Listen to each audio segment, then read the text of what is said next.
नमस्कार, स्वागत है आप सभी का आपके अपने यूट्यूब चैनल एनमेसा क्लासेस में। साथियों, आशा है कि आप सभी बहुत अच्छे से अध्ययन कर रहे होंगे और अपने आने वाली तृतीय सेमेस्टर की परीक्षा की तैयारी भी कर रहे होंगे।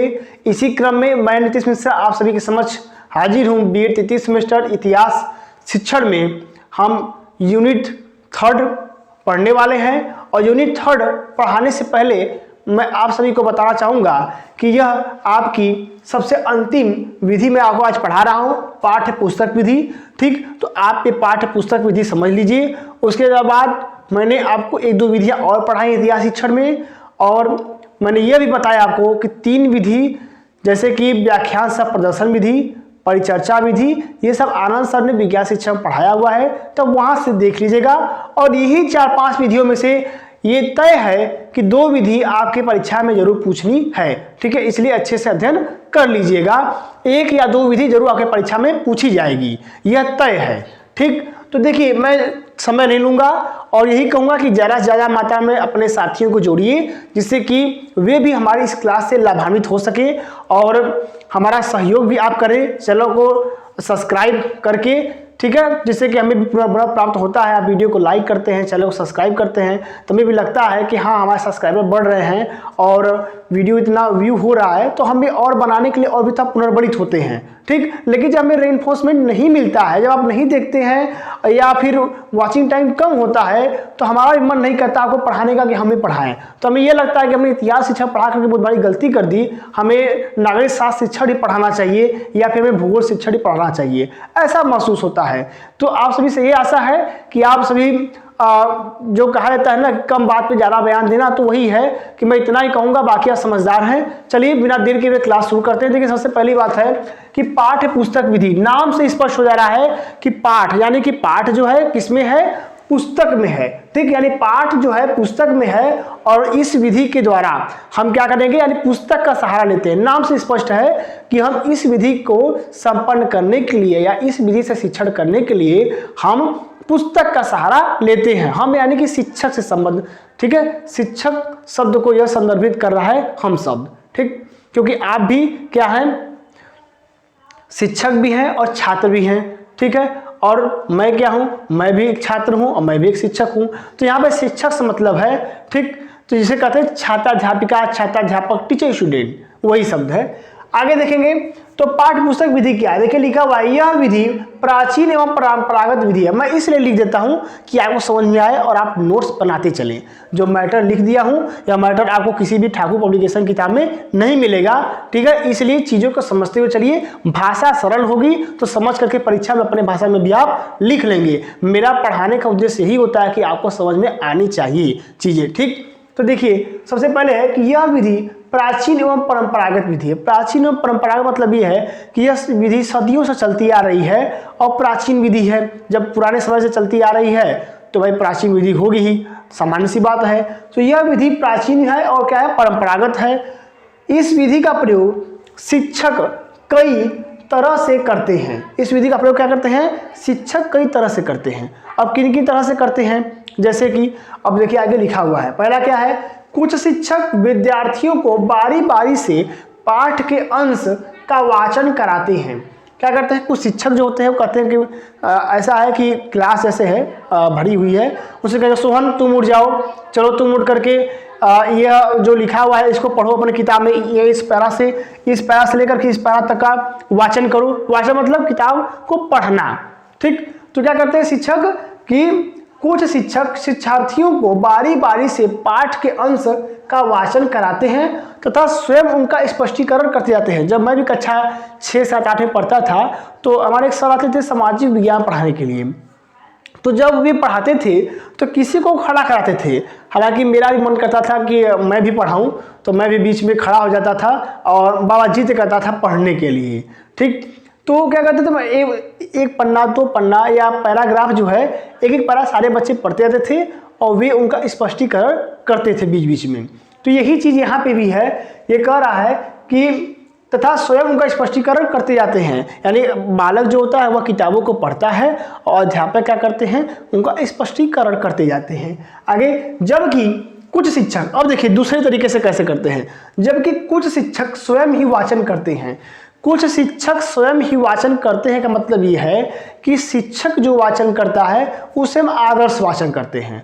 और जब मैं थर्ड सेमेस्टर में था और मेरी फाइनल टीचिंग थी बीए थर्ड सेमेस्टर में, तो एग्जामिनर आए और एग्जामिनर ने मुझसे सिर्फ एक ही प्रश्न किया था कि आप आदर्श वाचन करके दिखाइए। तो आदर्श वाचन का मतलब अगर जिसको पता है वो तो समझ जाएगा कि आदर्श वाचन वही होता है जिसमें एक शिक्षक क्या करता है, पहले किताब को पढ़ता है और उसका अनुकरण करके बाद में छात्र पढ़ते हैं, तो वही होता है आदर्श वाचन। पहले शिक्षक पढ़ेगा, यानी शिक्षक क्या है, बालकों का आदर्श है, इसलिए शिक्षक पहले वाचन करता है, उसके बाद शिक्षार्थी वाचन करते हैं। तो मैंने भी लेकर के जो प्रपत्र था मेरा हिंदी का, मैंने आदर्श वाचन किया और उन्होंने वेरी गुड करते हुए तारीफ करके वे आगे बढ़ गए मार्किंग करते हुए। तो यही है वाचन, तो जो शिक्षक वाचन करता है उसे हम आदर्श वाचन करते हैं। तो यही कह रहा है कि जबकि कुछ शिक्षक स्वयं ही वाचन करते हैं, ठीक, शिक्षक खुद ही किताब को पढ़ते हैं तथा बीच में रोक करके उसका स्पष्टीकरण करते हुए आगे बढ़ते हैं, ठीक। तो यह किसकी मदद से होता है, यह पाठ्य पुस्तक विधि के माध्यम से ही यह कार्य संपन्न होता है, ठीक। आगे देखेंगे हम, इस तरह से पूरी कक्षा में छात्र व शिक्षक दोनों सक्रिय रहते हैं।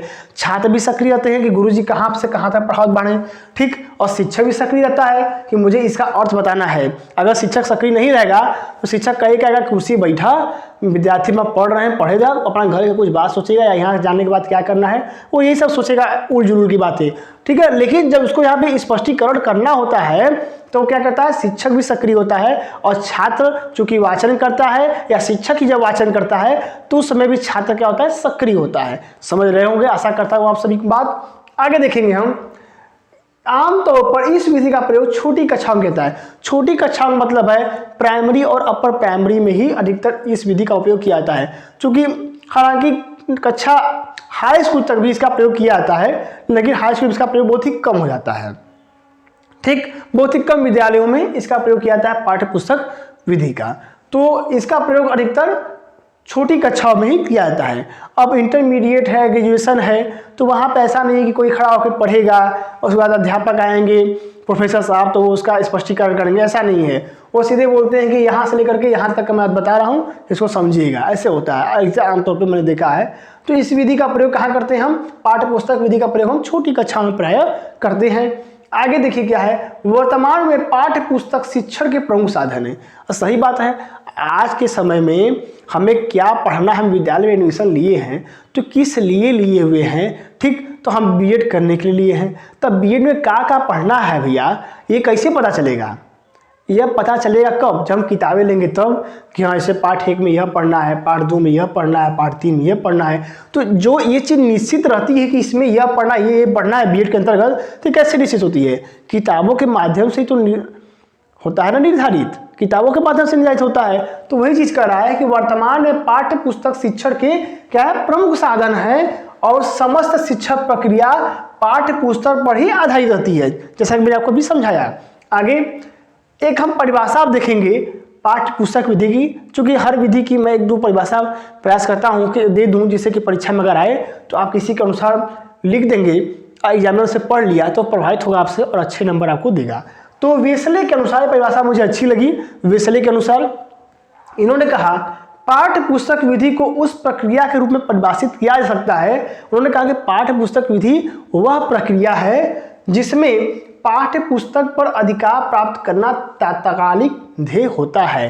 तात्कालिक मतलब तुरंत, अध्यय मतलब उद्देश्य। कहा कि पाठ्य पुस्तक में जो मटेरियल छपा हुआ है उस पर अधिकार प्राप्त करना, मास्टरी की बात कर रहा है कि पाठ्य पुस्तक में जो भी है उसको एकदम क्या करना है, याद कर लेना, कंठस्थ कर लेना।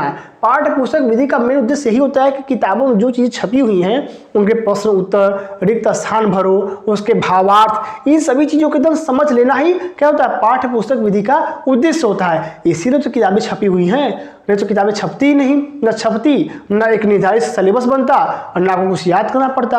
आप कुछ भी बता सकते थे अपने हिसाब से उत्तर, ठीक। आगे देखेंगे पाठ्य पुस्तक विधि के गुण। चूंकि यह विधि बहुत ज़्यादा लंबी नहीं है तो ये पाठ्य पुस्तक विधि क्या है ये मैंने बताया आपको, उसके बाद एक परिभाषा दे दी, अब हम गुण देखेंगे और फिर दोष देखेंगे और ये विधि खत्म हो जाएगी।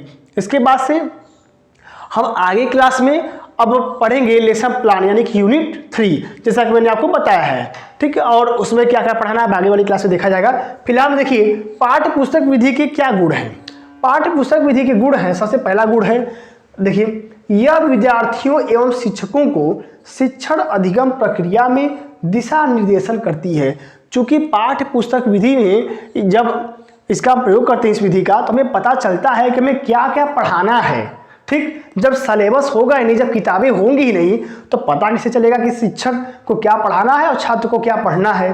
ठीक, तो यह पाठ्य पुस्तक विधि जो होती है, यह विद्यार्थियों एवं शिक्षकों को शिक्षण अधिगम प्रक्रिया में दिशा निर्देशन करती है। ठीक, दूसरा देखेंगे हम, कक्षा एवं स्तर के अनुसार पाठ्य सामग्री का संकलन होता है। देखिए, जिस कक्षा के लिए शिक्षण किया जाना है उस कक्षा के अनुसार ही पाठ्य पुस्तकों का निर्माण किया जाता है। उसके बाद स्तर के अनुसार, बालकों का क्या स्तर है, प्राथमिक स्तर के बालक हैं, ठीक, तो उनके स्तर के अनुसार हम पाठ्य सामग्री का क्या करते हैं, संकलन करते हैं। ऐसा नहीं कि कक्षा 3 की क्लास है और कक्षा 3 की क्लास में हम a² + b² + 2ab, ठीक है, ये किसका सूत्र है, रिक्त स्थान की पूर्ति, ऐसी सवाल गणित में डाल दिए। ऐसा नहीं, हम क्या करेंगे, कक्षा के अनुरूप ही पाठ्य पुस्तक में क्या होता है, सवालें रखी जाती हैं।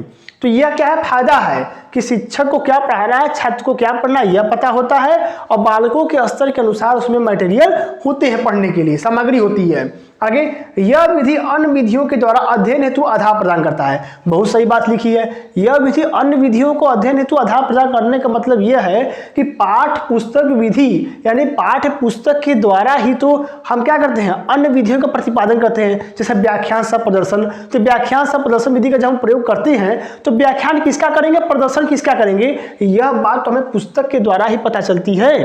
ठीक, जैसे हमें मान लीजिए भ्रमण विधि का प्रयोग करना है, तो भ्रमण किताब में अगर लिखा होगा कि चुनार का किला, ठीक, इतिहास पढ़ा रहे हैं उसमें लिखा है चुनार का किला, या प्रयाग प्रशस्ति के बारे में लिखा हुआ है, हर्षवर्धन के बारे में लिखा हुआ है, तो हमें भ्रमण कहाँ कराना है, इलाहाबाद का कराना है, इलाहाबाद में जाना है, प्रयागराज जाना है।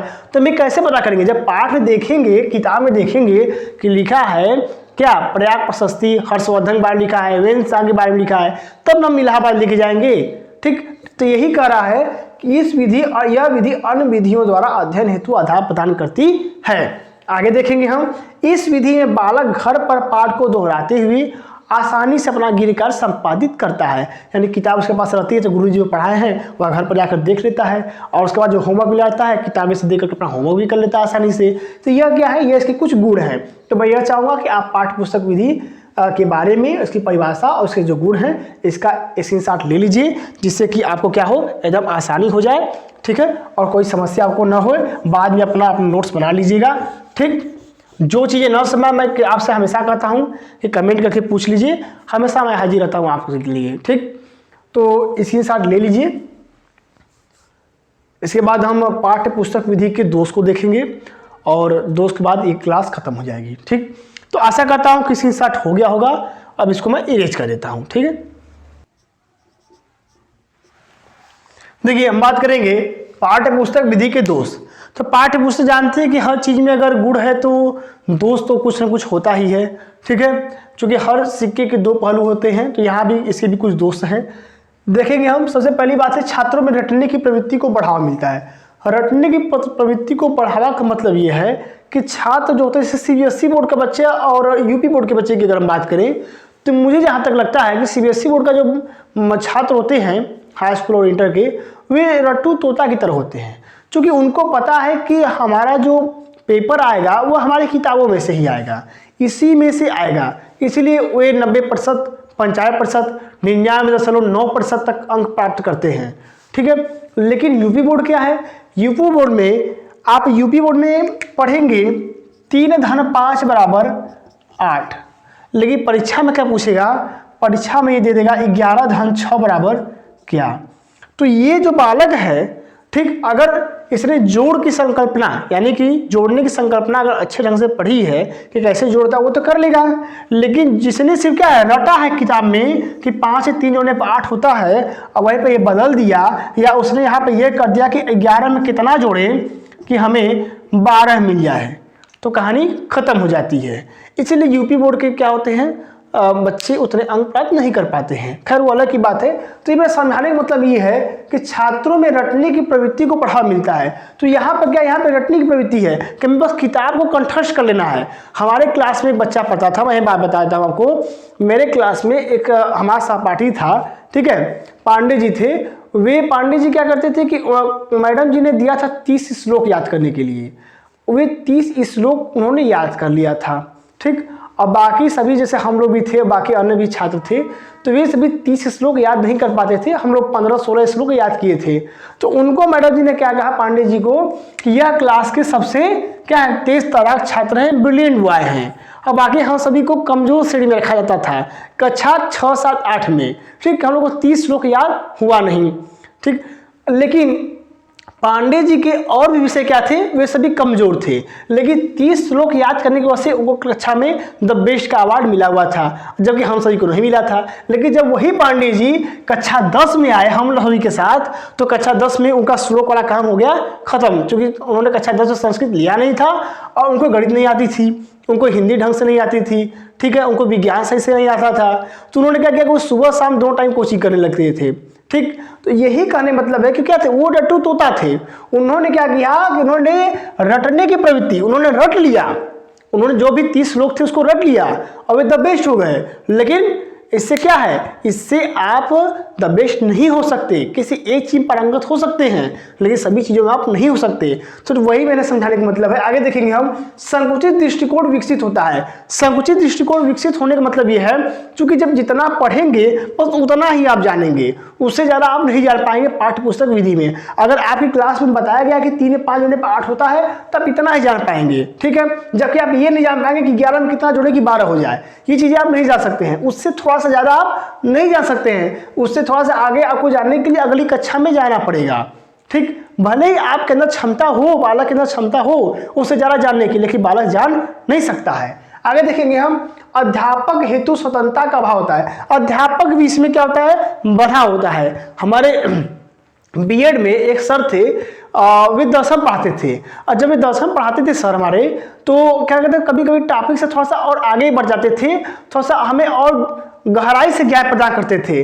तो हमारे छात्र छात्राओं को ये रहता था, हमारे जो सहपाठी थे उनको ये रहता था कि सर मुद्दे से भटक गए, टॉपिक से भटक गए हैं, ठीक है। वे हमेशा पढ़ाते थे सर टॉपिक से भटक गए, लेकिन सर टॉपिक पे ही रहते थे, लेकिन उनको ये लगता था कि हमारे किताब में नहीं छपा है, ठीक है, तो हमारे किताब में नहीं छपा तो ये अलग से बता रहे हैं, तो ये टॉपिक से क्या है, मार्क भटक गए हैं, यानी कि मार्गांतिकरण हो गया है, वे समझते थे। तो यही चीज करा है पाठ्य पुस्तक विधि के दोष हैं। आगे देखेंगे, इस विधि में प्रायः छात्र सक्रिय नहीं होते हैं, ठीक है। छात्र सक्रिय नहीं होने मतलब ये है कि जब अध्यापक अध्यापन कार्य करता है किताब लेकर के, तो छात्र मुंह तो नीचे किए हुए हैं, लेकिन मन में कुछ घर की बात सोच रहे हैं, घर जाएंगे तो कौन सा पिक्चर देखना है, या हमें जाएंगे तो धान भी काटना है, हमारा धान भी पहुंचा कि नहीं पहुंचा, ठीक है, दुकान पे जब भी बकरी को बांधना है, ये सब बातें सोचते रहते हैं। तो छात्र प्रायः सक्रिय नहीं थे, तन तो विद्यालय में होता है लेकिन मन कहीं और होता है। यही कहने का अर्थ है कि पाठ्य पुस्तक विधि के सभी क्या है, दोष हैं,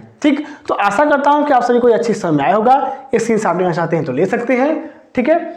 इसके बाद हम यूनिट 3 कल से स्टार्ट करेंगे। स्क्रीनशॉट हो गया होगा, ठीक। तो इसी के साथ मैं तेज मिश्रा आप सभी से विदा लेता हूं। धन्यवाद।